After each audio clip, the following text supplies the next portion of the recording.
Hello, everybody, and welcome to the Mom Project's Rally Masterclass, Competing in Tough Markets and Crowded Fields.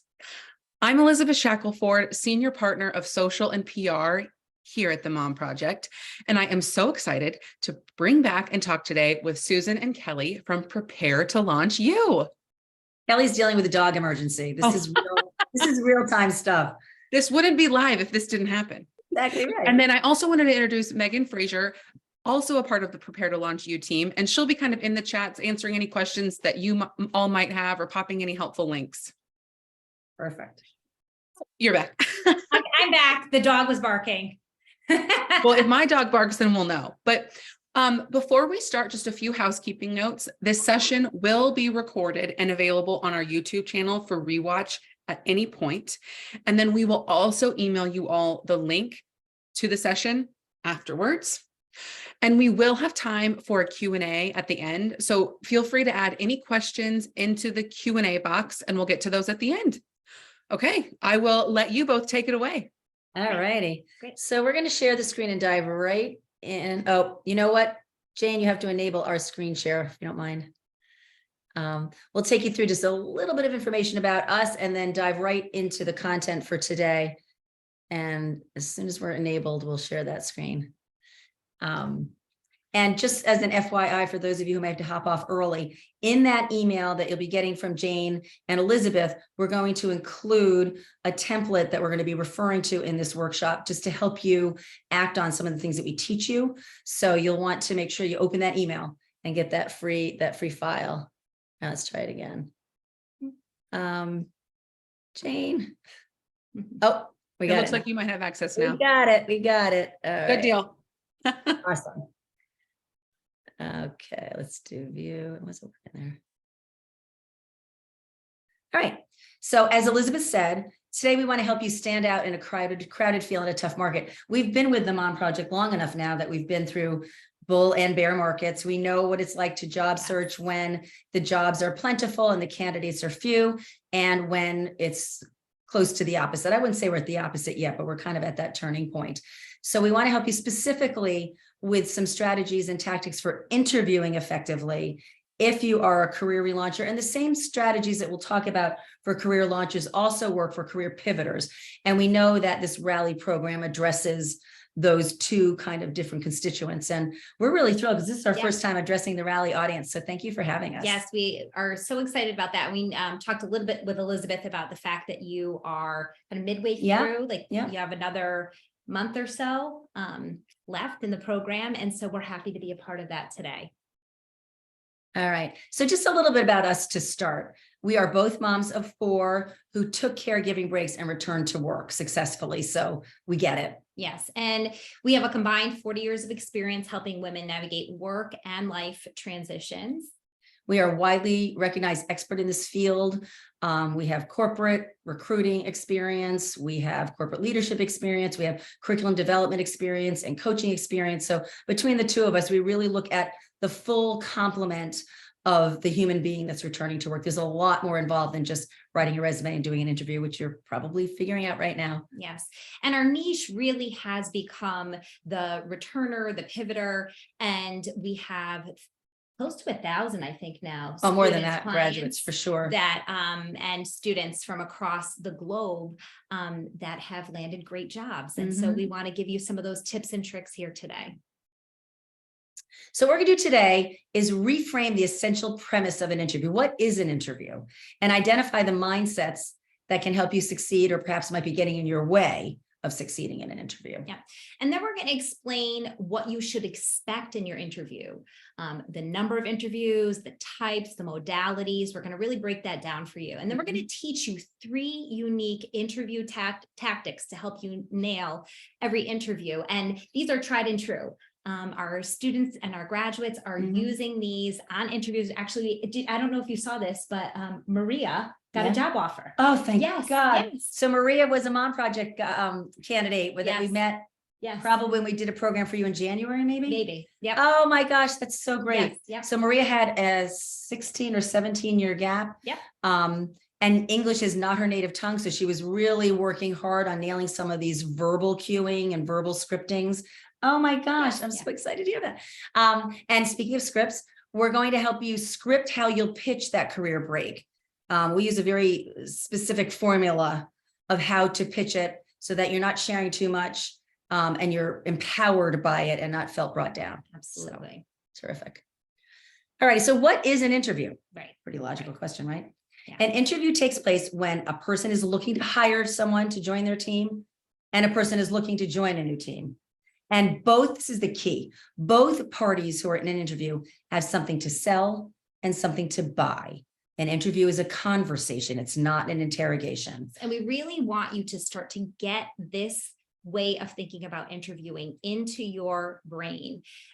Often when you have a long, extensive career break, you can think, oh gosh, I feel so grateful to even get the interview. Mhm. And then, I want to be perfect and I want to please them. Well, you are buying too here. You are selling something, but you are also buying into the next journey And of your career. we don't have this on the slide, but one of the things we talk about in our programs is that when you walk in the door for that interview, Mhm. you are showing that person, that employer, that hiring manager, that team member, whoever's interviewing you, how to treat you from the first Absolutely. interaction. Yeah. And you want to make sure that you come in with some strength. And by thinking, I'm here to talk with this person, not to be sitting on the other side of a firing squad will help. Yes.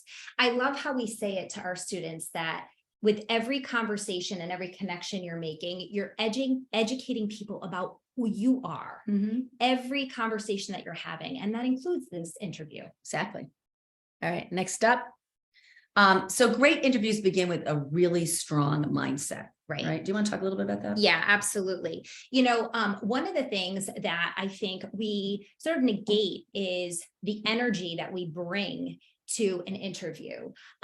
We're often really concerned about, the stories we're going to tell or the details or the things that might trip us up.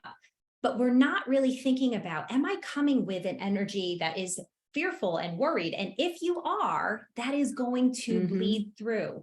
So we have some really good ways that you need to start thinking about setting your mindset up for success. And you need to think, I have something great to offer that this employer needs. And we want you to label it.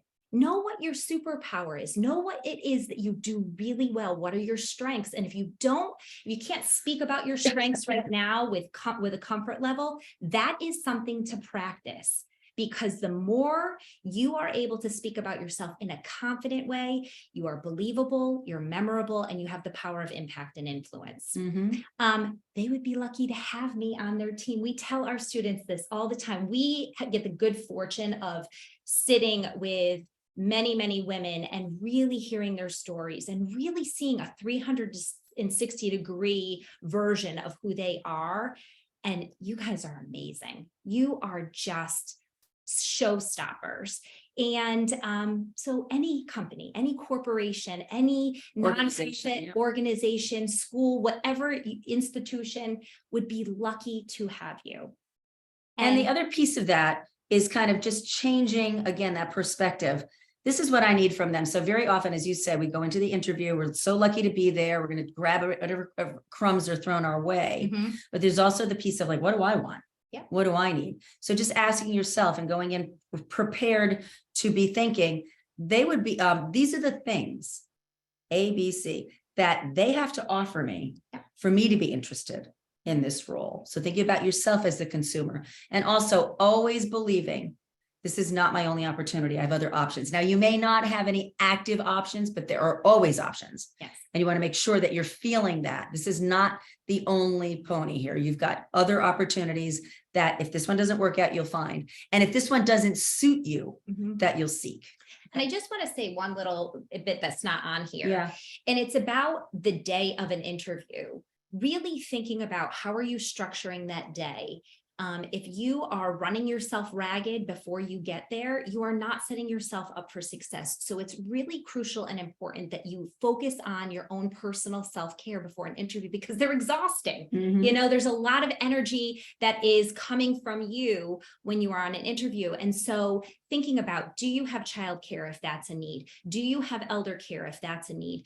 have you gotten in some exercise? Have you eaten a good breakfast? I mean, I know these are things that our moms would say to us, but I really are want moms. you to think about it because we often are giving to everyone else Mhm. and then showing up for ourselves last. So showing up for yourself, especially on the day of an interview, is really important. It's just setting you up for success. So I just want to say No, it's a great something about point. that. So let's go on to.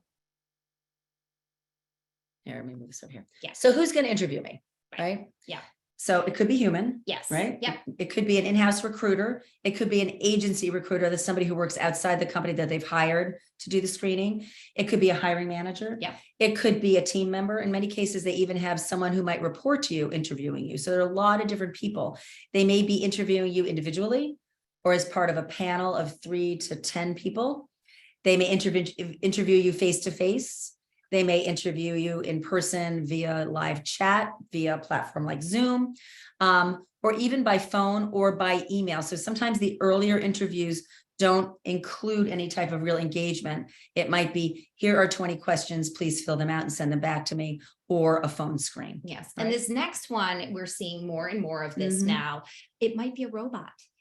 It might be via AI in some Right. capacity or a combination of both. I want you to talk a Yeah. little bit more about what that's starting to So, look like. so what's starting to look like is for, again, and it sounds so inhumane, really, literally and figuratively, and kind of inconsiderate when you consider the amount of time that you're investing in this interview. But if you zoom out and just assume the persona of the interviewer now, because it's so easy to apply for a job, a company may get 1,000 or 2,000 applicants for one position. So using technology to kind of screen through. So one way technology is used is on the front end. When you submit a resume application, it's read most likely by a computer that's scanning it, which is why in our courses and our programs, we teach why you shouldn't apply online because your chances are so slim. But that same technology then is used in interviews. So there might be a bot, a rather human looking bot that has kind of human responses, Mhm. asking you questions and then analyzing your answers and giving you a pass or a fail to the recruiter. You won't know that in that moment, however, unfortunately. You may have interactive response video. So it's like you're not seeing a person, but you might see a photo that's relevant to the question that you're being asked. And you've got a time bar and you have a time limit in responding to that answer. In some cases, you can go back and delete and re-answer the question, and other times you've got to stick with it. There are bot scored assessments that will test your aptitudes for things. They'll test your skills. I did one with a private client. It was like, I was like an SAT. I was panicking, right? So What was the job? it wasn't a technical job. It was like a product manager job. So a little bit of technical knowledge, but it wasn't a coding job. Yep. For those, you would expect that kind of. So lots of different ways, typically early in the sequence of interviews. Another thing that's being more commonly used now are Gallup type interviews, which are done at the end. Mhm. I'm not a big fan of those because I've had clients where they've made it all the way through. They've met the team and they've met the hiring manager's spouse, and then they do this thing and they don't get the offer. But it is conducted by a human on the phone, but the human is trained to be completely unresponsive. So they ask questions in a very flat tone. You cannot clarify the question. You have to answer it quickly. You can't change your answer. You can't embellish your answer. And what I've learned, and in those cases, they're just looking for you to answer confidently. They care a little bit less about your content and much more about your delivery. So there are lots of different things, and I know it can be overwhelming. Yeah. Right. And I think just knowing that these are things that are Exactly. going on just empowers you with a knowledge and an understanding that it might not be a human. If your last interview was 15, 20 years ago, Even 5. yeah, you weren't dealing with this. Mhm. And so know that you're not the only one out there that's dealing with this. Everyone else that's interviewing for that exact same position is going through this. And no one's thing. enjoying those No. kind of AI inspired Yes. interactions, right? Yes. I think in terms of the scope of the interview process, you should expect as few as 3 interviews, as many as 6, maybe 7, and a range, a timeline of 30, 90 days from that first interview until an offer might be extended. So again, bigger organizations take longer, bigger organizations usually employ more interviews. And right now, I would expect a little bit more on the longer side, even for smaller organizations, only because Our hiring budgets are slimmer now. So we're going to be really, really sure that the person we're hiring is the one we want, because they're taking up a precious headcount. And a year and a half ago, when we were really building, we could risk hiring people that might not stay because we had abundant opportunity to hire. It's not the case right now. So just setting expectations of what you can expect for a timeline. All righty. So interview tip number 1. Right. Like this one. Yes, it's so what we did is we broke this down into those 3 tips that we told you Right. we were going to walk you through. So tip number 1 is connect the dots. This is really important because no interviewer has the time or probably the interest or will to figure out how all of your different experiences connect. So that volunteer work that you did on the school administrator search committee, that part-time job you took at the local stationery store, the leadership role that you had in your church, the career you had 10 years ago as a manufacturing engineer. I'm not, as a hiring manager, going to take the time to figure out how those connect. You have to do that. You have to help me understand why all of these things, which appear disparate, but with your brilliant creativity are able to connect it, thread it together. Then I'm going to understand why you're the perfect candidate for my HR program management position. But I can't do it on my own, and I won't do it on my own. Yeah. Right. So it's looking at those things and essentially making the case for Mhm. why all of these experiences make sense for this hiring. That make you manager. a better candidate, Right. even than you were when you were fresh out of the workplace. Right. Right. And that's that little switch. And you want to focus on the relevant things. So there may have been things that you've done in that job. Let's say at the stationery store, you might have been doing merchandising, and merchandising really isn't anything relevant to the job that you want, but interested in HR program management. Maybe you did all the hiring. Maybe you did all the onboarding and training. Mhm. Maybe you helped the manager with writing evaluations. So you want to focus on the skills that are relevant to the job that you want. We're not going to do stop me when you hear something you like, because we don't have the luxury of that. You get a really short window of attention. Yeah. So Okay. really taking the time to think through your story is actually going to give you confidence too. Mhm. This is like a foundation of when you're walking in, it's like my story is going to make sense to this hiring manager. And that's going to give you that little boost of confidence that you're looking for. And this image was intentional. We have a lot of stored images, but when we chose that one, I was thinking, okay, I always say, you always laugh, use a yes. pencil, sit down and Yes. write stuff down, Yeah. draw the connections, really work at it so that you can connect those dots thoughtfully and in a compelling way. We've done another Mom Project webinar. It's like the resume gap one that kind Yeah. of teaches that, like, Yeah. so you might want to go back and look. If you look on the Mom Project page and look for the ones that we've done, it's a while ago. Yeah, it was like December of 2021. 21, I Yeah. think. Yeah. Okay. Okay. All right. All right. So interview tip number 2, show, don't tell. I love where this originated from, your little My kid- story. All 4 of my kids had the same second grade teacher. And they had her in 5 years. So it was like she really knew our family well. And one of the things that she taught when she was teaching them how to write was show, don't tell. Don't tell me you're smart. Don't tell me you're funny. Show me. So I use the same advice in our courses. So when you tell a story, you're much more memorable. And if you kind of zoom out and assume the role of the interviewer that's interviewing 20 people today and has heard everybody come through saying, I'm a really good people person. I'm very mission driven. I'm a servant leader. I mean, just like, please don't do that. I'm glazing over it after the first one. If you can tell me a story, I'm going to remember you.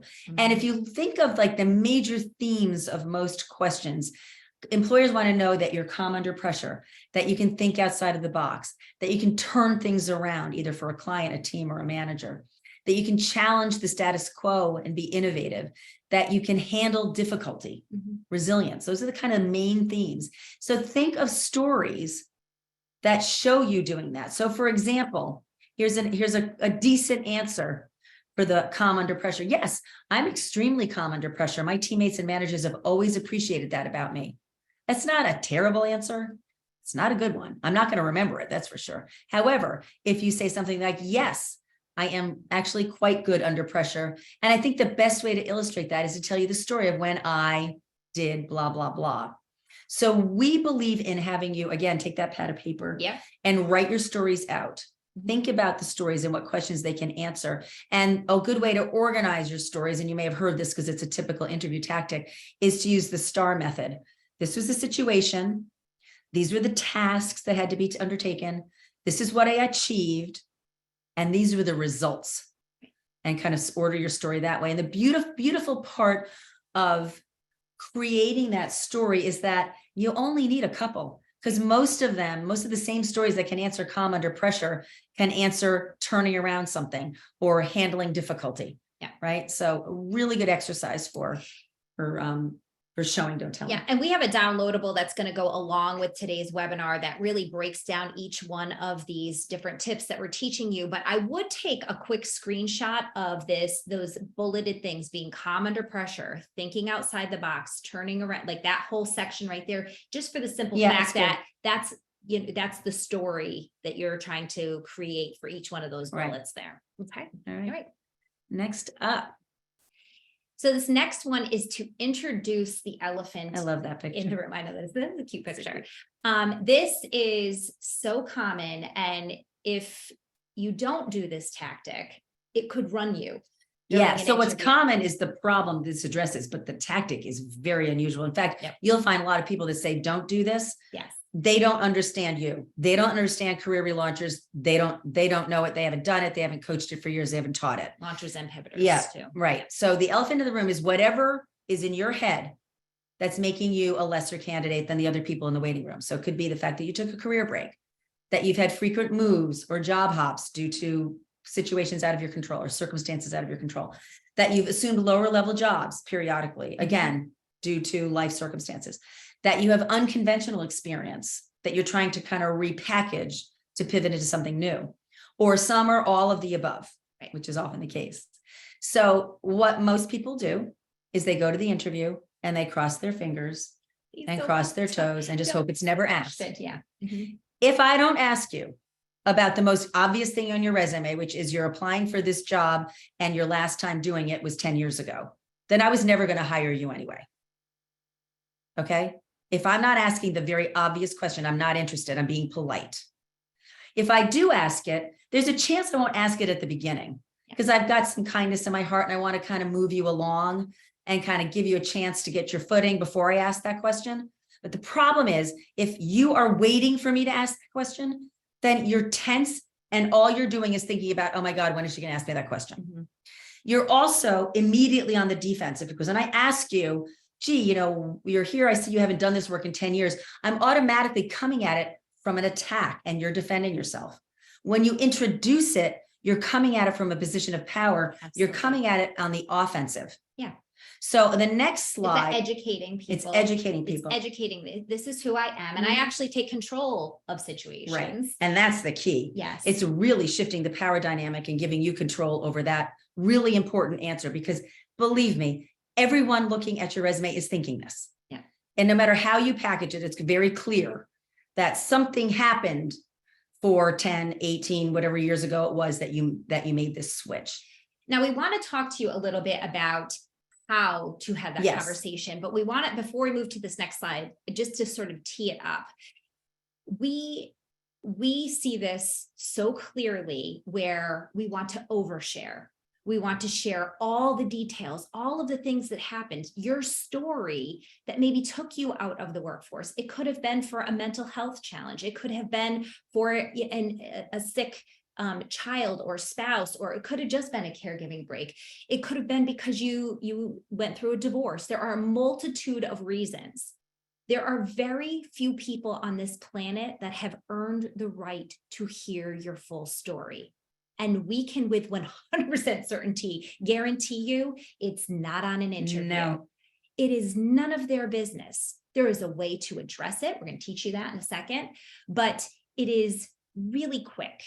And it is without tons of details and without tons of talking. And you have to practice and be prepared for this, because some of your story might feel very emotional to you. And when your nerves are up and the interview is happening, sometimes it can get you. And that's not where you want it to get you. So Well, practice Maria is a is great really- example. Yes, so she is a Maria great had a example. lot going on in her life. She had a long gap. And when we were first, she was just like, Mhm. whoa, it was just like, here's my biography. Yeah. And let me tell you what I heard. These are all the reasons I shouldn't hire you. You have too much baggage, right? Mhm. And she doesn't. And She's she an doesn't. exceptional candidate. Yes. She was way telling too much because none of it really matters. She's moved on And from all of it. None of it was their business. Mhm. That's your business.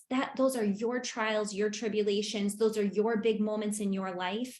And there are very few people on this planet, like I said, that have earned the right to hear that. So just keep that in your mind. And now we're going to teach you how to do it. So this is what you want to do when you're we're talking about career breaks here, because this is kind of our main audience. Yeah. So there are 3 points, 3 essential messages. You can change the language. We have plenty of people who just take these words and use them. So the first piece is, I loved my job. I was really great at it. And it was a big sacrifice to leave. But given the alternatives at the time, what was going on in my personal life, it was the right decision. And I'm glad I made it, as tough as it was. That's number 1. I'm reminding them that I made a sacrifice. I wasn't just taking time off so I could play tennis and have lunch, and that I was really good at it. All right. Then the second piece, while I took that caregiving break, I tapped into and perfected my professional skills and experience in X, Y, and Z. And I did this throughout some of my roles in the community, through my roles as an executor for my parents' estate, as an advocate in my community and in my school system, in my part-time jobs, in my pro bono work, whatever it is. And I learned new skills too. And then number 3, now I'm so excited to bring all of my experience from my corporate world, but also from the experience from these past few years, which I believe has really made me a more rounded and better candidate here to your organization.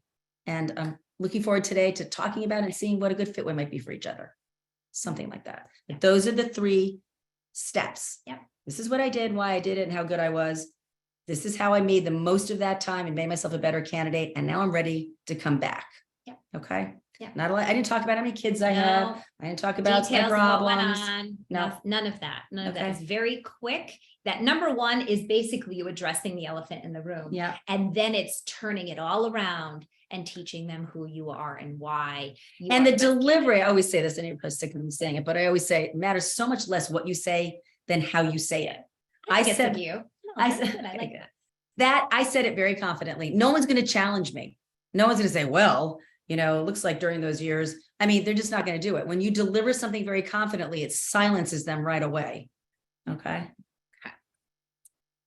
All right. So tip number 4, acknowledge and pivot. We love this. That's one. your favorite Yeah. one. Well, I have like a few favorites now, Yeah. but acknowledge and pivot is a great one, because on the off chance that you get the person who's trying to pigeonhole you into, you're a mom or you have a lot going on or whatever, this is the way to turn that around in your favor. So, Right. yeah. So there are a couple of reasons that someone might pigeonhole you. Usually it's innocent.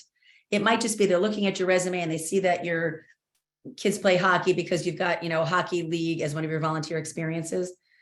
And they're just curious, like their sister's kids play hockey and they know it takes a lot of time and they're kind of curious about it. But there are people who are less kind Yes. that might just be doing it to try to test you.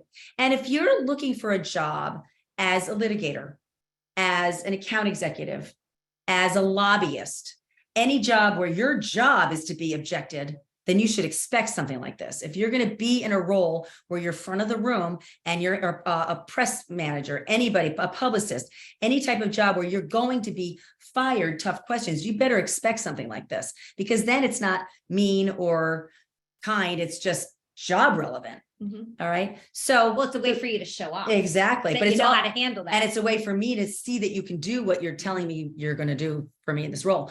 So if I were to say, oh, wow, Kelly, I see that your kids play hockey. That must be really demanding, because I know my sister's kids play and they get up at like 4 a.m. and it's like this, they're traveling all the time. Must be a lot. The sub question is, you're not going to be available, or you're going to be tired, or you're going to be distracted. So the way you handle it, yes, actually, I am a hockey mom, as they say. And as you can see from my resume, that's the acknowledge, now the pivot. As you can see from my resume, I use my time at the rink really well. I audited and overhauled the club's operations. I automated their financial records using QuickBooks. I designed and implemented an online scheduler, and I brought the club back into the black after a decade in the red. And I look forward to doing the same or something similar here for you. Well, that's just an example. Yeah, it's just an example, but it's the same idea. I acknowledged it. I want you to look at the real estate here. This is how much room the acknowledgement gets. This is where the real estate is. This is where I'm spending my time, showing that interviewer that, yeah, I am this. And let me tell you what I did while I was doing that, that's going to benefit you. Okay. Great. All right. So this is a Yeah. bonus one, because this is really, really important. And it's so interesting. You don't because get out of our students are like, I- they just know better. They Yeah. know better to come, our graduates. we have a graduate program and Yeah. students come back and they'll say, I had a great interview. And I'm just sitting there and they know what I'm going to ask them. Right. Yeah. Yeah. I can't wait to ask Maria. I know. Because clearly. But Megan, who is our operations manager, who's here on this call today, sent us some analytics today. I don't know if you saw it. But we have our own YouTube channel where every week we put out a very short Oh, yeah. lesson. Yeah. And I think the number one lesson, I mean, by by thousands, Really? is the close. Oh, snap. How do you, it's like, I think the prompt is, how do you end every interview? So This I is how just- you end every. I worked with someone this morning. I have a client right now. He's a big executive, a retained search executive in Manhattan, and he's looking to pivot in-house, and he's mid-career, mid-40s. And I mean, this guy, he should be able to do this. But I was working with the interview and he didn't know this either. And he was very confident. So I'm shocked at how many people don't know this, but anyone who leaves anything that we do will know this if we're talking about interview. Every interview, whether it's with the janitor or the CEO, ends this way. So you've come to the end of the interview. Usually the interview will say something like, Kelly, it was so nice to meet you. Thank you so much for We're time. wrapping it I'm up. going to have to end because I've got someone coming up, but we'll be back in touch. They usually say something very vague like that.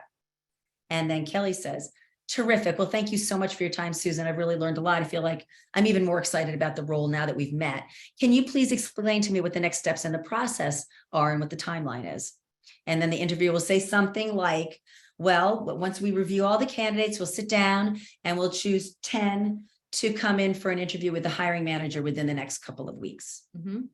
Now, if you ask the first question, you've done some good, Mhm. but you still don't know anything. You have no idea how you It's did. not going to help you sleep at night. Mm-mm. I mean, I can't tell you how many people will, whether it's our students or private clients, will say, it was a great interview. Yeah. How do you know it's a great interview? The only way you know it's a great interview is if you ask the second question. So Kelly, based on our conversation today, do you feel comfortable recommending me for that next interview or to be one of the people that advances? And then you know. And there's 3 ways your question will be answered. An enthusiastic yes, Mhm. which is what we really want, but that doesn't happen most of the time. A flat out no pretty much never happens. A conditional, Right. a maybe, and it's usually something like this. You know, Kelly, I really enjoyed our time together. I think you're a good candidate, but I still have 6 more people to interview today and 4 tomorrow, so I really can't commit.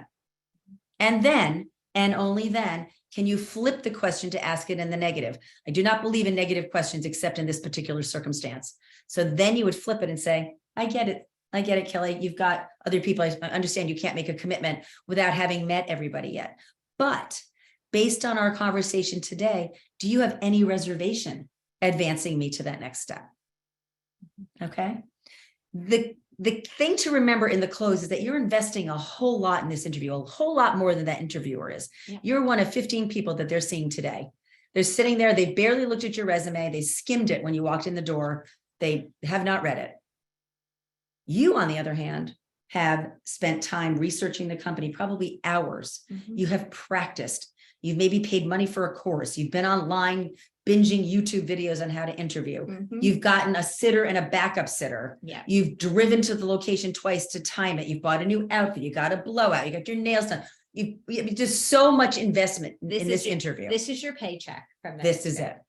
You're going to walk out of there with some knowledge, and the knowledge is going to be how you did. And guess what? If somehow they tell you, you know what, I really liked you, Susan, but we're looking for a candidate who has more experience in South American operations. If I don't have that, at least I know. Yep. I can move on. That's great, but it's great feedback. Exactly. It's great feedback. Right. Okay.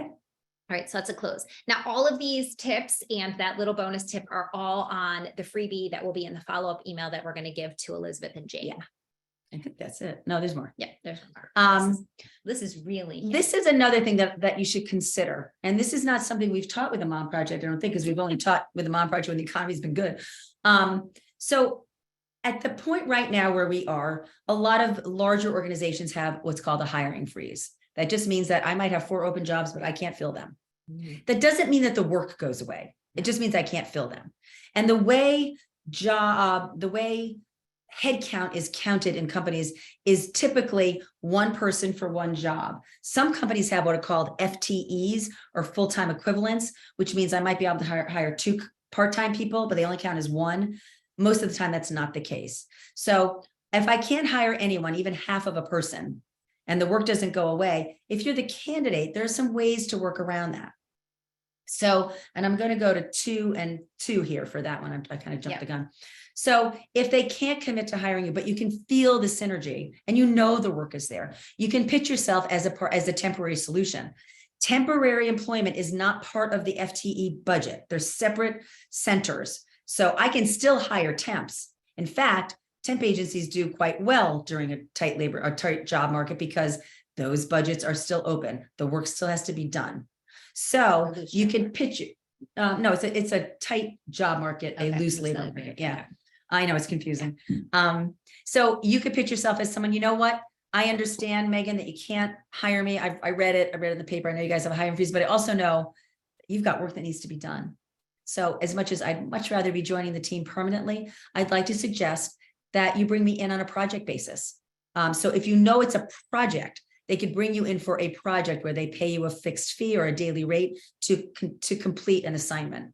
Or if it's just a general staffing need, if you're in a support position, even a high level support position where it's not really project based, but kind of day-to-day tactical work, just say, look, you can bring me in part-time on a temporary basis. I can at least help kind of put a Band-Aid over the dike for you temporarily. And it's a great way for us to try each other out.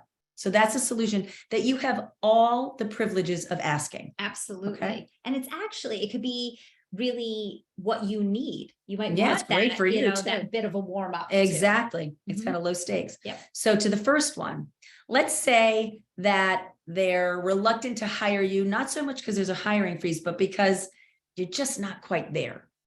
A year ago, companies and hiring managers were much more willing to take those kinds of Yes. risks. But when I can only hire one person, I'm just looking for that perfect person to fit in my box. You may not be that person, but they may really like you. And there might be a lot of opportunity here. In that case, you could suggest a trial period. You know, I get it. I understand I'm not exactly what you're looking for, but clearly I can feel this synergy. Clearly I'm a good fit for the team. So I'd like to propose that we do kind of a temp to perm arrangement. Why don't we just do a 4-month trial period? It's a great place for us each to try before we buy me and give me a chance to prove myself and also a chance for the team to prove itself a good fit for me. And at the end of the 4 months or 2 months or whatever you choose, we can sit down and evaluate whether it's a good move for me to continue permanently. Right. Okay. Right. And then that last one. The third one is similar, but it's more of when there's a skill deficit. So let's say you're a marketing professional, you've been out for 8 years and you really aren't quite up to speed yet, but they really like you. You can propose that you work as an intern. I get it. And you know what? And think modesty can be helpful here. As much as I know I've got a heck of a lot to bring here, I realize that some of my skills, particularly on some of the digital platforms, need a brush up. So I'd like to propose is that I come in as an intern for the first 4 months. You won't have to pay me at my full rate because I'll be learning. Again, I'm picking 4 months randomly, pick your time frame. Let me get in there. I can still do a lot of the strategic work and a lot of the fulfillment work while I'm learning some of the strategies that I need to brush up on. And then at least you've got somebody there to kind of help move things along. And then if it works out for both of us, I just transition immediately to the full-time role. Yeah. Companies have returnship programs. The Mom Project helps develop returnship programs with their client companies. You've probably all heard of Irie Launch, which is the kind of originator of the idea, but a company does not have to have a returnship program.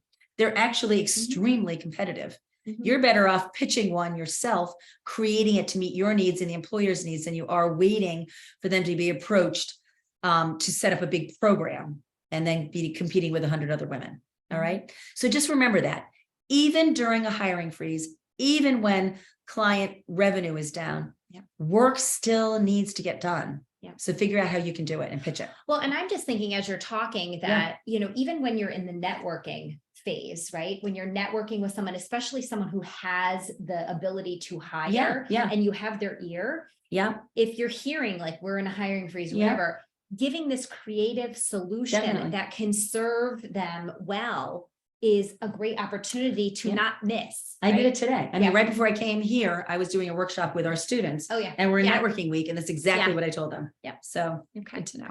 All right. So, I think there's one more. Nope, nope, that's it. that's it. Okay, that's us. So All right. Susan mentioned our YouTube channel. If you want to connect, you can connect with us on LinkedIn also. Yeah. We We're on do all have- social media platforms as well, but for content, YouTube is where to go first, and Yeah. LinkedIn. We have a lot of material that's out there for free for all of you. We also we have spot courses. We have a short, self-paced, fully automated that you take on your own resume writing course for people with career gaps, and LinkedIn course, which teaches you how to create the best LinkedIn page and how to use it for networking. Those are they're low cost, fully automated. And then we do have a 10-week career relaunch program, which is by application only, which is what Maria just graduated Yes. from in 3 times a March. year. Yep. If you're a And mill spouse, it's free. and those are offered 2 times a year Yeah, just through fall and an spring. organization that we partner with called 4 Block. So all the information for that is on our website, and we're so grateful you're here, and we want to hear your questions Yes, now. we do. Yes, we Okay, do. I'm Thank you both so much. It's so As a welcome. reminder, I put something in the Q&A, so if you guys have any questions, let us know. But I wrote down the 1-2 close, and this makes my skin crawl thinking about having to ask this in an interview, which I'm sure so many of your students do too. I'm like, Yeah. But truly, they do but it. But they but do I it. think it's like when you said, how much investment that you've put into this. Because I think about interviews that I've gone to and how much research and work I've done, and then they barely glance at you. And then I'm Yeah. like, you have to. Yeah. Yeah. And believe me, and they're trained. They're trained. I always say every person I ever interviewed thought that I loved them and I was their best friend. Not because I'm fake, just because I really enjoy people. I Yeah. can always find something Yes. to interview, but I knew I wasn't going to hire you 10 minutes ago, but I'll talk about food and travel and whatever we're connecting on all day, because I do care about you, but I'm not going to hire you. You need to Yeah. ask me to know if you're going to hire me or not. Or I am going to hire you. Yeah. And you are like, you're at Yeah. the top of my list, and you'll know walking out of the interview that you are at the top of that person's list. Yes. So, Because I think how many interviews I've walked out of and not known. And how this Most is of just them. so tangible. I loved all of your tips, but the 1-2 close blew my mind. I wrote it down. I have to tell you, years ago, like 3 years ago, like several people before you, one of the women on this call who was in your role said, "Oh my God, this is brilliant." And she did the same thing. And then 4 months later, she was gone. And I was like, "Oh God, I hope we didn't So create a no pulling monster." this. Yeah. Don't do that. I know. Okay, these are very tangible interviews, and it's interesting. I'm doing an interview later today, so I'm like, okay. So these were just good things to refresh my memory as I'm going into this. But I think Definitely. it's just good to know for both sides too. Yes, absolutely. And I also think that it gives you something at the end of that interview, because you know how the conversation Yes. starts to meander and get awkward and weird. Mhm. Now it's this is what I need. These are the Mhm. boxes I'm going to check. And then I'm going to walk out of here and I'm going to feel empowered. I'm going to feel like I have some knowledge. And when I go to bed that night, I'm going to know where I stand Yes. versus if I don't Right. ask the questions and I lay there, and then the next night I lay there, and then the next night I lay there, and then 2 Yes. weeks later I am totally, in So my it goes brain. from we see it. Yes. Oh, A student will 100%. show up at the grad call. It was a great interview, Susan. I didn't close, but it kind of closed itself. I know it was awesome. And then a It week closed later, itself. I'm wondering, I think I might have screwed up on one of the answers. I'm not sure I answered that well. And then 2 weeks after that, it's like, It oh was my God, perfect. it was the worst interview ever. I can't even believe I thought it was good. It was terrible. Yeah. So this is what this does for you. It Yes. gives you some answers. It gives you some answers and some feedback, good, bad, indifferent. It's giving you knowledge. So we had a couple of questions. Are there that some you had questions posed here we to want? Yeah. How do you want to handle I this? don't see any, but I was wondering, well, we can launch into those prepared ones too, but we could talk first about, joining any networking groups, if you recommend which ones to join. Sure. Yeah. So I kind of look at, I don't know if concentric is the right word. I was not very good in geometry, but the circles that go from here to here to here, is that concentric?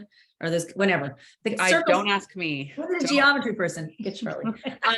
But if I like to think of it as kind of growing circles. So you want to start close. So the easiest networking groups to start with, or make sure you're part of your alumni association for both your undergrad and graduate school, if that applies. Make sure that you are in any type of graduate program of anybody who's left your prior employer. So I worked for a Fortune 30 company. That was 29 years ago, but I'm a member of that group and it's very helpful for networking. So start there. And then kind of move on. LinkedIn is a great place to find groups. And I'm a big believer in using LinkedIn for networking. It's just so powerful and you just get such a bang for the buck. Yeah. But if there are professional organizations, if you're in HR and you want to join the Society for Human Resources Management, otherwise known as SHRM, that's great. But just remember, most of the networking organizations are a lot of other people looking for jobs too. So join them with that expectation that they're probably not where you're going to find your job. They can be very helpful though in getting good intel. And we actually, Megan, if you could put this in the chat for them, the LinkedIn checklist profile, if you didn't do that, we have a checklist that we recommend because if you're going to be networking on LinkedIn, you want to make sure your LinkedIn profile is the best it possibly can be. And we are speaking to gappers and pivoters. That's who we're speaking to. That's what this checklist is speaking to. So you're going to want to make sure you follow these different, whatever. And or just get the resume course. It's under $100, but it's really powerful. And it just, the LinkedIn course, it takes you all the way through.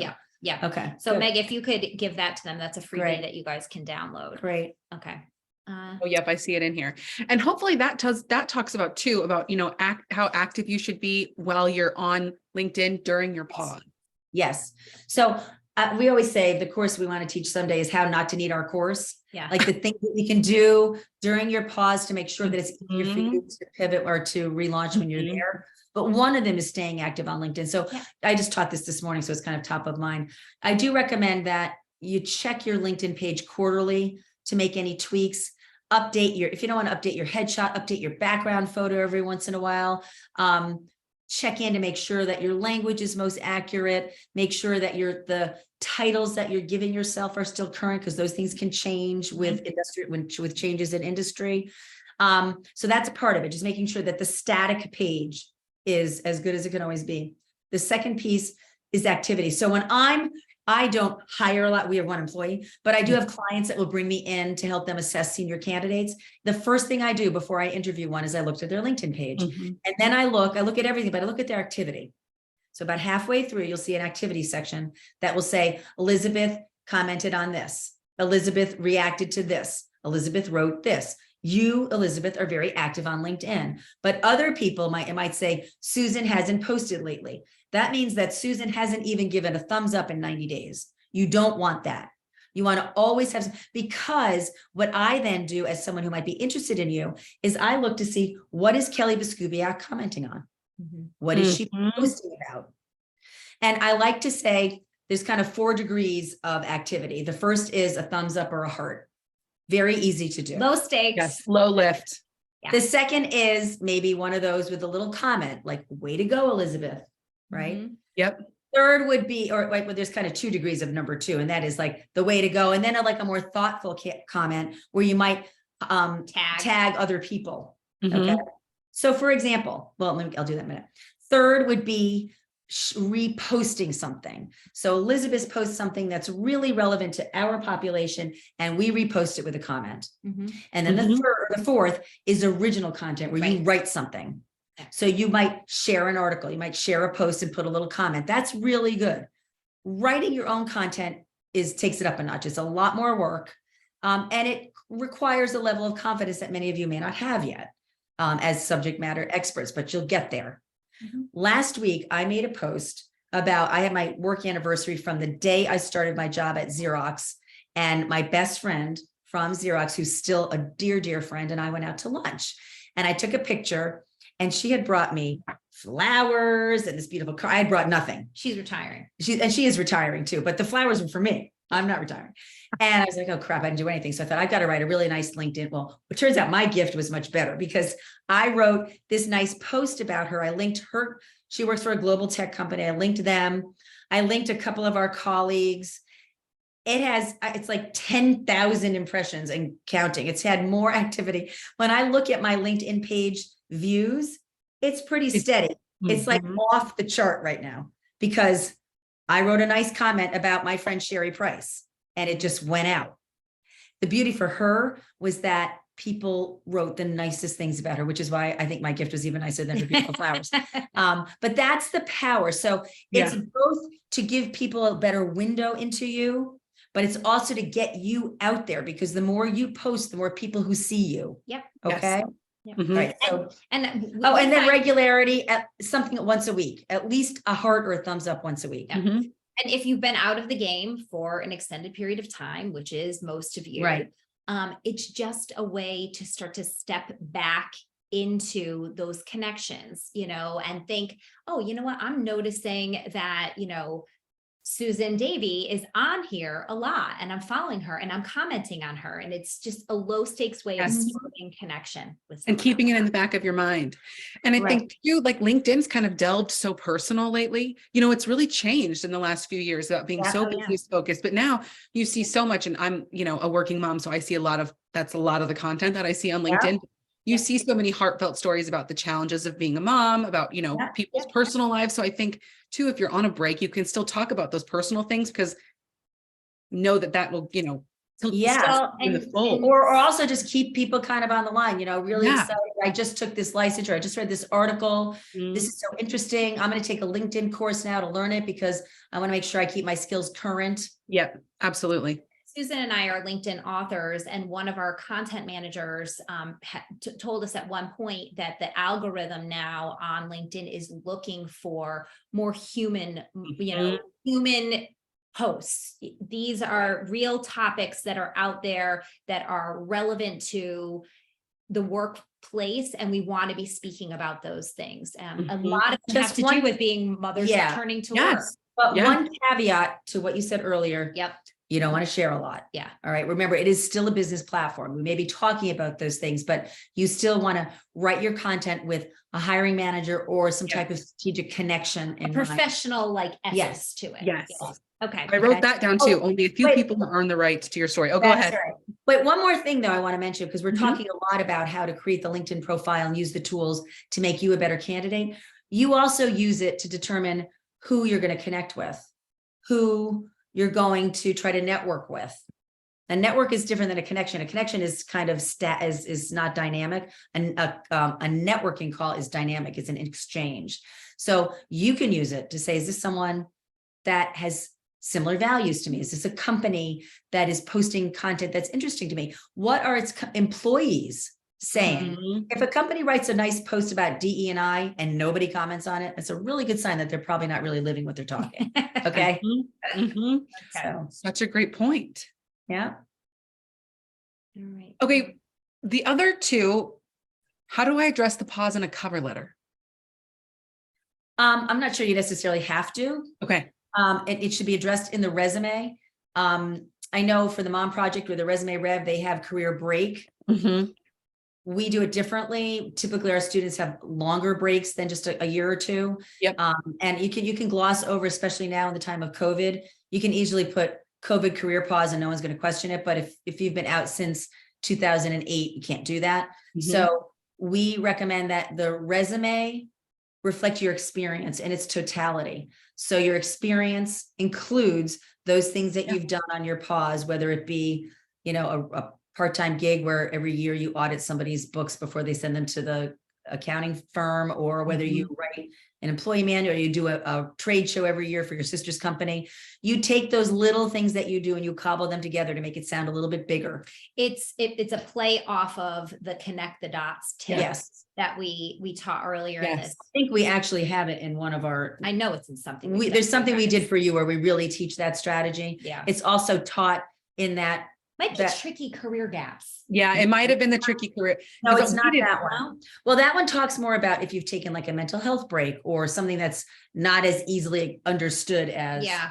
I had But I 3 think kids. we did teach connected, like. We might have. Like, It's in there Yeah, somewhere. it's somewhere. You have to dig around a little She'll bit, do it. but high level, it's creating experience, a bank of what I call workplace currency Mhm. that is relatable to someone who's hiring. So when you create the resume that way, the pause isn't quite so obvious. And so, but the way to address it in a cover letter is no different than what Kelly pointed out on the slides, that scripting. Yes. As you see from my resume, I had a robust career in manufacturing engineering for 12 years. And then I took a professional pause for family reasons. During that time, as you can see from my resume, I did X, Y, and Z. These skills have actually complemented and enhanced my experience as an engineer. And I'm looking to bring them back into the workplace at your organization in this job. So it's the same strategy on that slide. Okay. And addressing that elephant in the room. Yeah. But again, not a whole lot of weight on the elephant. It's, you know, Sherry and I, when we had our lunch date, my old colleague, we talked about our first manager who used to say, sell the sizzle, not the steak. And that's kind of what we're doing here. We're Absolutely. selling the fact that I was a mom with 4 kids and, you know, couldn't get my act together. And You know what part you forgot? what? That it was a sacrifice. No, it was in there. No, but you didn't, when you just did it, just. Oh, yeah. do Yeah. it. We definitely want to talk about the fact that it was a tough decision for me to leave that job. Yes. I was Yes, really we have good at talked about that too in previous ones. And in the follow-up email that we will send out, we will also include links to those because I think those are also really helpful in navigating, you know, Good. all of this and looking at the full picture. Yep. Definitely, You got it. definitely. Yeah. Elizabeth, you are right. You're speaking our language. Yeah. Oh, you know what? But I get I'm not going anywhere, but every time I see, you know, there's so many tangible takeaways. I think for anyone in their career, no matter if you're looking, whether you're a mentor or a mentee, I mean, these are really skills that the networking, like being active on LinkedIn, are things that you can take with you no matter where you are in your journey. One of my Positive favorite thoughts. courses to teach outside of Prepare to Launch You is how to promote yourself. And that's for people who are currently working. Mhm. And I worked with a tech company in Boston. It was very young people. That company, we saw it on our list. We didn't know what it was. And I just remembered what it was. And they were young. And it's like, you're always looking for a job. You are always have your eyes on the potential for another opportunity. So you don't, what most people do is they do their LinkedIn until they get a job and then they never look at it again. You don't do that. You always stay active because there may be something better out there for you. Well, and what we're finding now is that students that are coming to us are in positions, but they're lower level Yes. positions. And they're realizing, okay, this is my ticket to the next thing for me. And I'm going to build that story and set myself up in the networking that's happening. And my LinkedIn profile is going to be speaking to that. So I'm going to be talking to that audience now. So it doesn't matter where you are, you know, if you're a mentor that is, you know, sitting and listening to this call too. I mean, you might be thinking about where is the next place that I want to go. And, you know, much of I'm so glad you mentioned that. We know the mentors that are on this call and they're going to be watching the recording. This is, as Kelly said, information that you can, instruction that you can use in your own practices, in your own work life for sure. Absolutely. And even when you're working with your mentee, you know, use some of what we've taught you here today to, you know, challenge them, have them practice the elephant in the room, have them practice acknowledge and pivot, have them, you know, really work through this so that they are nailing those interviews. Yeah. Practice that 1-2 close, which Yes. that's what I need to practice. If your mentor is The busy, tough questions. call Elizabeth because she would love to. Do you. I'm like, no, I'm good. Oh, thank you both so much for joining us today. Thank you. For those of you here, Susan and Kelly will be coming back and joining us for a masterclass on September 7th, which will be on our LinkedIn Live. We can't wait for that one. Yeah. And then we hope that you've learned something that you can take with you today on your career and beyond. We'd also recommend our library, which has tons of resources, including information from Prepare to Launch You. And again, we will follow up via email with this recording and a few other resources. Thank you, Susan and Kelly, so much for joining us. Thanks so much, everyone, for joining us everybody. and for Elizabeth and Jane for having us. Yes, thank you. Thanks. Thanks, Megan, too. Thank you. Bye.